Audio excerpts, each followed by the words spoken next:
The birth and modern role of the SAS. The Special Air Service, or SAS, began during the Second World War when British officer David Stirling proposed a new kind of unit, small, mobile teams operating deep behind enemy lines. Formed in 1941 as L Detachment Special Air Service Brigade, it was created to conduct sabotage, reconnaissance, and surprise attacks in the deserts of North Africa. Stirling's men destroyed enemy airfields, vehicles, and supply routes, proving that small, well-trained forces could achieve large-scale results. After the war, the SAS was briefly disbanded but reformed in 1947. It evolved into one of the world's most elite special forces units, specializing in counterterrorism, reconnaissance, hostage rescue, and covert operations. The regiment gained global fame in 1980 during the Iranian embassy siege in London, where SAS operators stormed the building and ended the crisis in minutes, a defining moment that showcased their precision and discipline. Today, the SAS operates as part of the United Kingdom Special Forces, UKSF. It consists of the regular 22nd SAS Regiment and two reserve units, 21st SAS and 23rd SAS. Operators undergo one of the toughest selection processes in the world, with only around 10% passing. The SAS continues to lead in missions ranging from counterterrorism to intelligence gathering and direct action across global conflict zones. Its motto, "Who dares wins," remains the foundation of Britain's special operations ethos. Operating alongside the SAS but mastering warfare from the sea is Britain's other elite strike force, the Special Boat Service. The Special Boat Service, or SBS, is the maritime counterpart of the SAS and the elite Special Forces unit of the Royal Navy. Its origins date back to the Second World War, when small teams known as the Special Boat Section carried out reconnaissance and sabotage missions along enemy coastlines. These early underwater specialists paved the way for a permanent maritime special operations force. In 1987, the unit officially became the Special Boat Service, tasked primarily with operations at sea, on rivers, and in coastal environments. While its mission set overlaps with the SAS in areas like counterterrorism and reconnaissance, the SBS focuses on amphibious warfare, underwater infiltration, and maritime counterterrorism. Members are experts in diving, parachuting, and small boat operations. Most SBS operators are drawn from the Royal Marines Commandos, though candidates from all branches of the British Armed Forces can apply. After passing the same Joint Special Forces selection course as SAS candidates, they continue to specialized training known as the Swimmer Canoeist course, which includes underwater demolition, navigation, and long-distance canoe operations. The SBS has played a key role in numerous conflicts including the Gulf War, Iraq, Afghanistan, and Libya. Their missions remain highly classified, but they are known for tackling piracy, hostage rescues, and covert surveillance in maritime zones. As part of the UK Special Forces structure, the SBS stands as the silent partner of the SAS, equally capable, but masters of operations from the sea. While the SAS and SBS strike hard and fast, their success often depends on the unseen operators gathering intelligence beforehand, the Special Reconnaissance Regiment. The Special Reconnaissance Regiment, or SRR, serves as the covert intelligence arm of the UK Special Forces. It was officially formed in 2005 to take over advanced surveillance and reconnaissance duties from the SAS and SBS, freeing them to focus on direct action operations. The SRR's mission is to gather intelligence through infiltration, surveillance, and target tracking in both hostile and domestic environments. Operators are trained to blend into civilian settings, monitor high-value targets, and relay real-time information to other Special Forces units. Their work is vital for counterterrorism, espionage prevention, and identifying threats before they escalate. The regiment's roots trace back to 14 Intelligence Company, a secret British Army unit that operated in Northern Ireland during the Troubles. 14 INT specialized in covert observation of insurgent networks, and its expertise directly shaped the SRR's modern methods. Today, SRR teams work closely with MI5, MI6, and allied intelligence agencies around the world. Little is publicly known about SRR recruitment, but candidates are drawn from all branches of the armed forces. They wear the uniform of their parent unit with the addition of an emerald green beret, a subtle symbol of their role in unseen operations.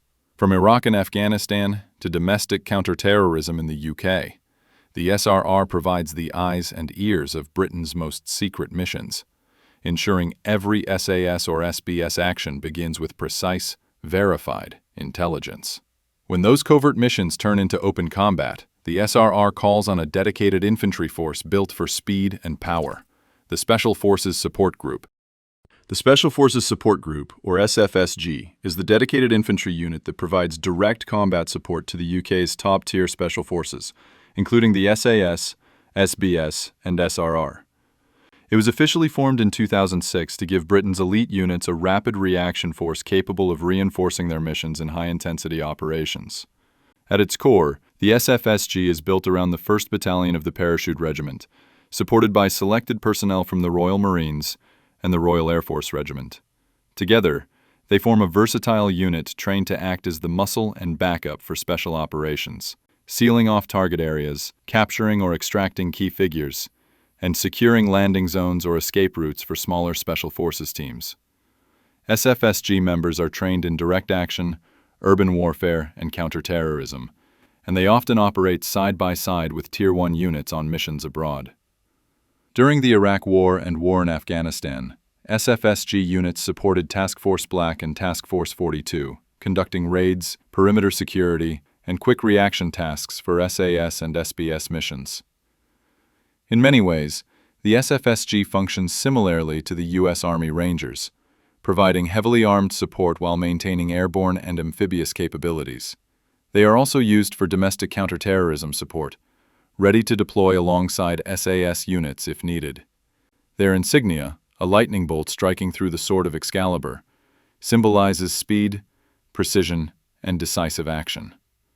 The SFSG ensures that when Britain's special forces strike, they never fight alone. Supporting all of these elite units behind the scenes is a regiment that keeps them connected and coordinated, the 18 UKSF Signal Regiment.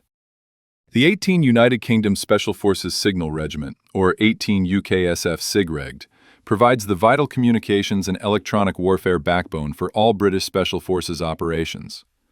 Formed in 2005, it unites specialist signal squadrons from the SAS, SBS, and SRR under one command to ensure that elite units remain connected and coordinated anywhere in the world.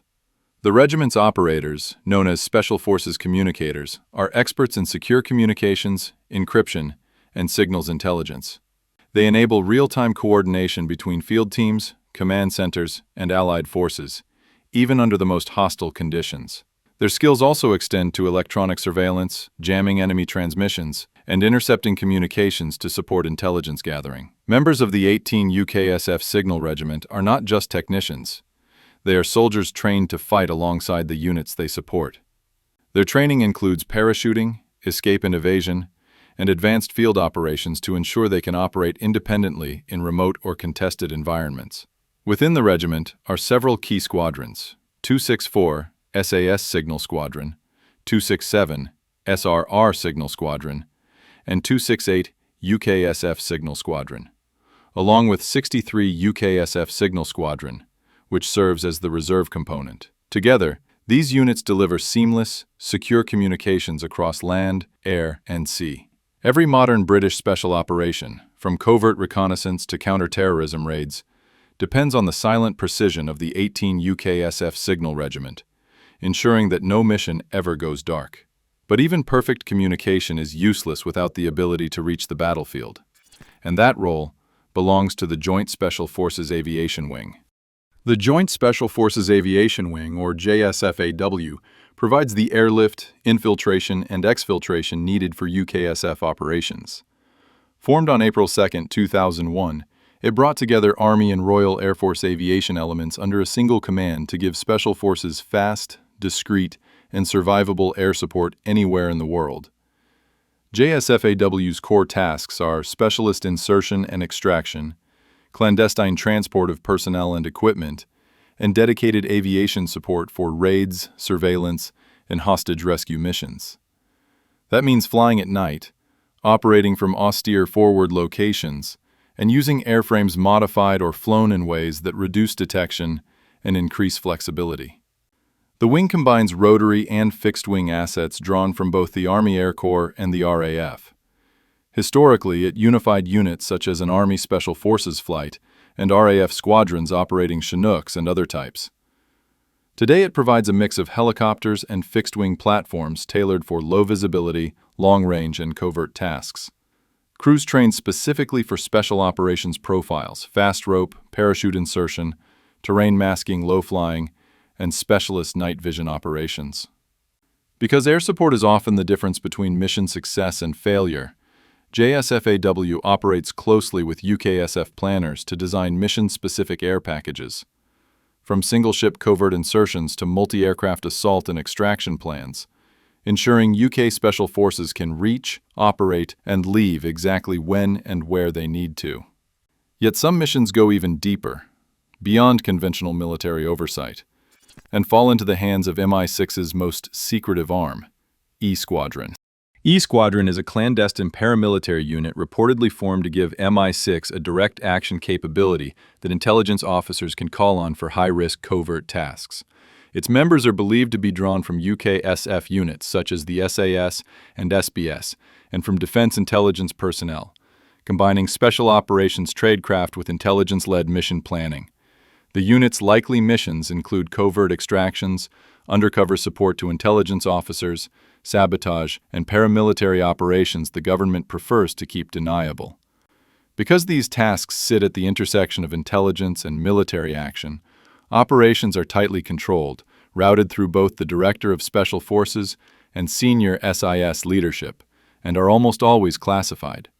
Selection and composition follow a twofold model. Personnel are chosen for advanced combat skills, close quarters battle, maritime infiltration, long-range patrolling, and for tradecraft, surveillance, cover identity work, liaison with foreign services. Training emphasizes blending in, working under diplomatic cover, and conducting violent and nonviolent operations where political sensitivity is high. Public confirmation of E Squadron is sparse. References have appeared only indirectly through leaked material and occasional official slips. That secrecy is deliberate.